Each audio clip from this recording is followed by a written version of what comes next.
সেটাই তো বলছি, কেন করলে তুমি এটা? এই রাস্তার ভিখারিগুলোকে তো বাইরেও কোথাও পাত পেরে বসে খাইয়ে দেওয়া যেত। কি বলতো, তোমাদের তো এই গোটা বাড়িতে একটাই ভদ্রস্থ একটা বসার জায়গা, এবার সেখানেও যদি এরা খেয়ে দিয়ে নোংরা করে, তাহলে আমরা কোথায় বসবো আর কোথায় বসে গল্প করবো? দেখো কিয়ারা, অতিথি ভগবানের মতন, আর আজ এরা প্রত্যেকে আমার অতিথি। আর তুমি এত চিন্তা করো না, ওদের খাওয়া হয়ে গেলে সবটা পরিষ্কার হয়ে যাবে। আমাদের বাড়ির লোকজন খেতে বসার আগেই পরিষ্কার হয়ে যাবে। আর তুমি বলছিলে না যে বাড়ির লোকজন কোথায় বসবে? আমাদের বাড়িতে অনেক ঘর আছে, তোমার যদি কোথাও বসে গল্প করতে হয়, কোথাও বিশ্রাম নিতে হয়, তুমি সেখানে যাও, এখানে আসার দরকার নেই। কি ব্যাপার কিয়ারা, তুই এরকম ইরিটেটেড হয়ে আছিস কেন? কি হয়েছে? সেটাই তো স্বাভাবিক দাদা ভাই। দেখ, খড়ি কিন্তু বড্ড বাড়াবাড়ি করছে। তুই দেখ, গুবলু আমাদের বাড়ির ছেলে, ও এখানে এই ভিখারিদের সাথে বসে খাবে? এটা কিন্তু মানা যায় না। দেখ, আমাদের ফ্যামিলিতে একটা স্ট্যান্ডার্ড আছে বল, আর সেখানে রাস্তার ভিখারিদের সাথে আমরা কি বসে খেতে পারি? এটা জাস্ট রিডিকিউলাস, এটা জাস্ট নেওয়া যাচ্ছে না দাদা ভাই।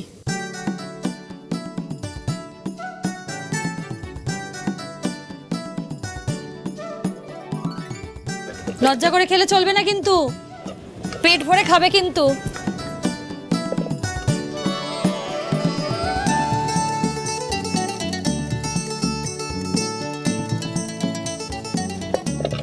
ভালো আছে খিচুড়ি?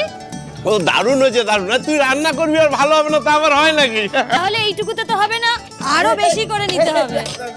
ঠিক আছে, ঠিক আছে, ব্যাস ব্যাস ব্যাস ব্যাস ব্যাস। ও বাবা, কতগুলো দিয়েছে দেখো।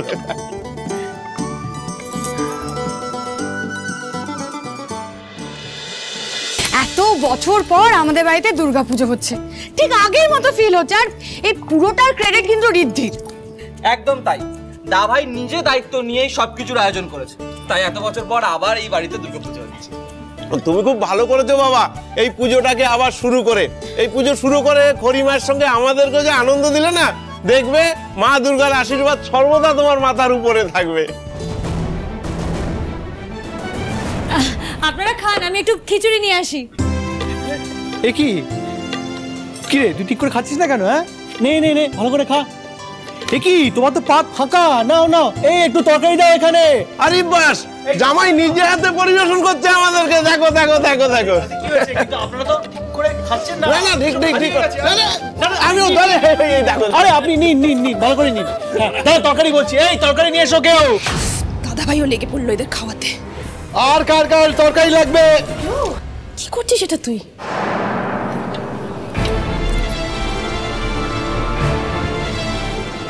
সরি, আমি জানি সেদিন যা ঘটেছিল তারপর থেকে তুই আমাকে ক্ষমা করতে পারিসনি। ট্রাস্ট মি, সেদিনের পর থেকে আমি খুব রিপেন্ট করেছি মনে মনে। তুই পারলে আমাকে ক্ষমা করে দিস ব্রো। তুই আমাকে ক্ষমা চাস না, ইনফ্যাক্ট সরি বলারও দরকার নেই। তুই যে সেদিন আমার সাথে বিশ্বাসঘাতকতা করেছিলি, অ্যাকচুয়ালি তুই ভালোই করেছিলি।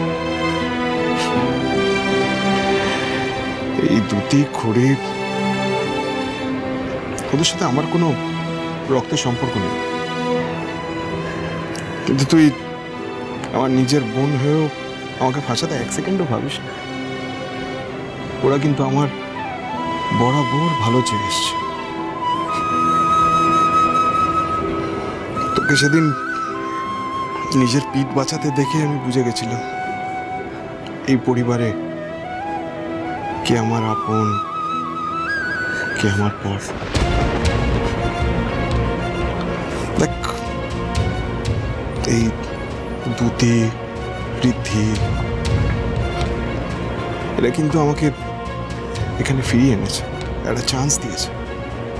আর আমিও এতদিনে নিজের ভুলটা বুঝতে পেরেছি। এবার তোর পালা, তুই নিজে বুঝলে ভালো, নাহলে কিন্তু আমি নিজে হাতে তোকে এতদিনের ভুল অন্যায় সবকিছু রিয়েলাইজ করাবো।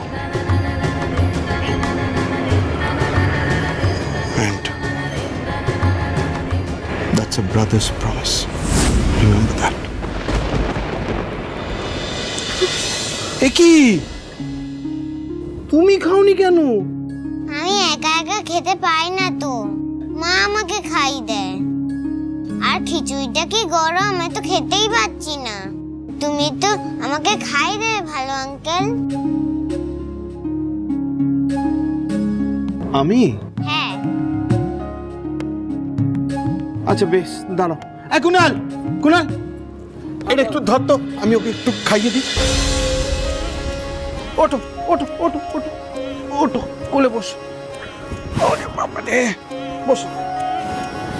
আচ্ছা, হ্যাঁ করো, হ্যাঁ করো। এই গরম না?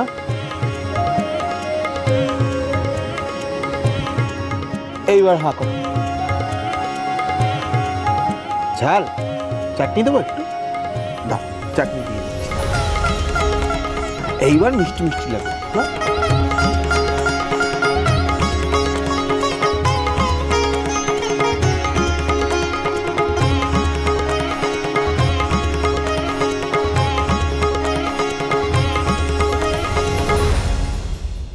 রিমঝিম,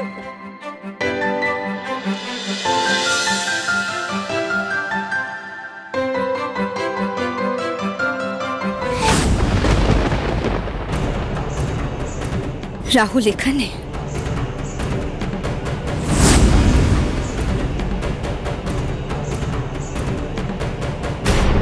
কি রিমা, কি তুই এখানে দাঁড়িয়ে আছিস কেন? আয় ভেতরে, সবাই ভোগ খেতে বসেছে, তুইও খাবি চ। না করি, আজ থাক, আমার আমার শরীরটা ভালো লাগছে না রে। তোমার কি হয়েছে? আমি আসলে রিমঝিমকে নিতে এসেছিলাম, কিন্তু ও রিমঝিম, ও যাবে না। ওকে দেখ কি আনন্দ করছে এখানে সবার সাথে। ও আমাদের সাথে পুজো কাটিয়ে তারপর যাবে। আর আমার ছোট দেওর গুবলু, তার সাথে তো খুব দারুণ বন্ধুত্ব হয়েছে। ওকে আমরা পরে দিয়ে আসবো, বড় ও থাক। ওই তো মা এসে গেছে, তোমার সাথে মায়ের আলাপ করে দেব। ঠিক আছে, খাও। করি, রিমঝিম বরং তোর কাছেই থাক, আমাকে একটু বাড়ি যেতে হবে, তুই বরং পরে ওকে পাঠিয়ে দিস। হ্যাঁ, কিন্তু এই মা, মা কোথায় গেল? খই মাসি, তোমার মা তো বাড়ি চলে গেল, তুমি আমাদের কাছেই থাকবে, আমরা তোমাকে পরে দিয়ে আসবো, কেমন? তুমি খেয়ে নাও। এরে মা চলে গেল, তোমার সাথে আলাপই করানো হলো না। আমার মাকে দেখলে তুমি বুঝতে পারতে আমার মা কত সুন্দরী। ঠিক আছে, আমি এখান থেকে যাওয়ার আগে তোমার মায়ের সাথে আলাপ করে যাবো, প্রমিস। এই নাও, খাও। ওমা, রিমা এইভাবে চলে গেল কেন? কেমন একটা অস্থির দেখাচ্ছিল না ওকে?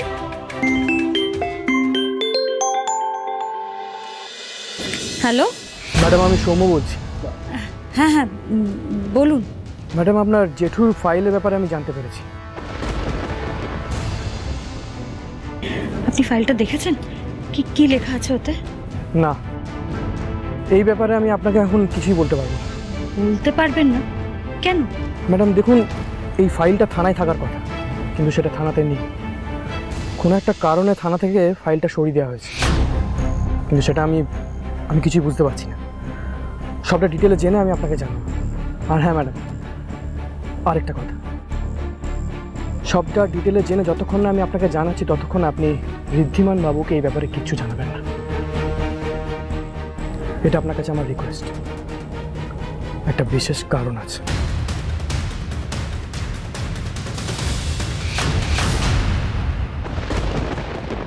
শুনুন, ওখানে সবাই আমার কথা শুনে, আর আমার একটা ডিসিপ্লিন আছে, সেখানে আপনার যে এটা একদম খারাপেন না, কিন্তু বলে দিলাম। ছাড়ুন বলছি, ছাড়ুন বলছি।